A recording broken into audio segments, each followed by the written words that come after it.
इस बीच भारत और कनाडा के बीच रिश्तों में अब सुधार होने लगा है। प्रधानमंत्री मोदी के साथ कनाडा के प्रधानमंत्री मार्क कार्नी के बीच हुई बैठक के बाद दोनों देश नए उच्चायुक्तों की तैनाती पर सहमत हो गए हैं। इसके अलावा दोनों देशों के बीच मुक्त व्यापार समझौते पर नए सिरे से बातचीत भी शुरू हो रही है।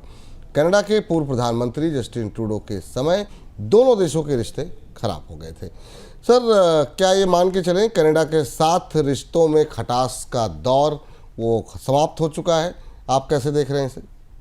विपुल जी, बाकी तो G7 बैठक में कुछ हुआ नहीं। G7 समिट में हमें कोई बड़ा बयान भी नहीं आया। डोनाल्ड ट्रंप उसे बीच में छोड़कर चले गए उस बैठक को। लेकिन भारत और कनाडा के रिश्तों की दृष्टि से बैठक महत्वपूर्ण थी। भारत और कनाडा के बीच हमने रिश्तों का बेहद अच्छा दौर भी देखा और फिर बेहद खराब दौर भी देखा ट्रूडो के दौरान आतंकवादियों को लेकर। लेकिन भारत की तरफ से और कनाडा की तरफ से इस रिश्ते को बेहतर करने की पहल की गई। इस स्थिति तक थी कि उच्चायोग वापस बुला लिए गए थे, रिश्ते बेहद खराब हो गए थे। लेकिन इस यात्रा में ऐसे संकेत मिले हैं कि दोनों पक्षों ने, भारतीय प्रधानमंत्री नरेंद्र मोदी ने और माइक कार्नी ने मिलकर रिश्तों को दोबारा गर्मजोशी भरने के एजेंडे पर आगे बढ़ाने का फैसला किया है। और एक चीज और पता चली है कि भारत और कनाडा के बीच में व्यापार संधि पर भी, व्यापार समझौते पर भी आने वाले समय में चर्चा हो सकती है। भारत और कनाडा के बीच व्यापार संधि की चर्चा लंबे समय से चल रही थी। ट्रूडो के दौरान ही और ट्रूडो के पहले से ही भारत और कनाडा के बीच व्यापार संधि का एक मोटा मसौदा बन चुका था और ये माना जा रहा था कि वो भारत की मॉडल फ्री ट्रेड एग्रीमेंट होगी, जिसका असर फिर भारत दुनिया के अन्य देशों के साथ भारत के फ्री ट्रेड एग्रीमेंट पर दिखाई देगा। कनाडा को नया बाजार चाहिए, अमेरिका के साथ रिश्ते अच्छे नहीं हैं, अमेरिकी बाजार में टैरिफ की उलझनें हैं, कनाडा की ज़रूरत है। भारत को भी अपने व्यापारिक रिश्ते बेहतर करने के लिए ज़रूरत है। तो दो बड़ी अर्थव्यवस्थाओं के बीच रिश्ते सुधरना अच्छा शुभ संकेत है। आने वाले समय में इस घटनाक्रमों में और बढ़ोतरी होने और नई सूचनाओं का हमें इंतजार है। चलिए आगे बढ़ते हैं, अगली खबर का रुख करेंगे। शेयर बाजार के ऊपरी स्तर पर पहुंचने का असर म्यूचुअल फंड पर पड़ा है। म्यूचुअल फंड इंडस्ट्री के साथ नए निवेशकों के जुड़ने की रफ्तार अब घटती हुई दिखाई दे रही है।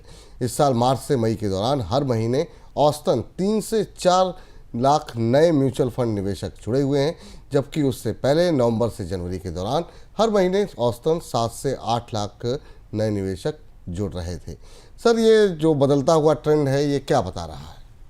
ये आंकड़ा थोड़ा गौर तलब है, गहराई से पड़ताल और विश्लेषण मांगता है। भारत के म्यूचुअल फंड उद्योग में हमने एक यूफोरिया देखा, एक बड़ा उत्साह देखा। पिछले साल नवंबर दिसंबर तक SIPs की संख्या काफ़ी बड़ी थी। लेकिन अब जो आंकड़े आए हैं वो हमें बता रहे हैं कि अब जो नए इन्वेस्टर्स आ रहे हैं उनकी संख्या कम है। इसकी दो बड़ी वजह हो सकती हैं। एक तो बड़ी वजह ये हो सकती है कि भारतीय बाजार में जो पिछले 6 महीनों के दौरान, जनवरी से दिसंबर के बाद से जो तेज उतार चढ़ाव दिखाई दिया है, म्यूचुअल फंड्स जो नुकसान हुआ है खासतौर से स्मॉल कैप और मिड कैप में, उसके बाद जो तमाम निवेशक वो यहां से निकल गए हैं और दोबारा SIP कराने नहीं आए। और दूसरी बात ये कि जो बाजार में पूरा पुनर्गठन हुआ है उसके बाद अब बेहद गंभीर निवेशक ही, जिनके पास क्षमता है, वही बाजार में आ रहे हैं। पर यह आंकड़ा हमें थोड़ा और आने वाले दिनों में निखर कर सामने आता दिखाई देगा, जब हमें यह पता चलेगा कि FD जो फिक्स डिपॉजिट है बैंकों में, उनमें अब आने वाले समय में कमी आएगी। जो ताजे आंकड़े आए हैं उस हिसाब से FD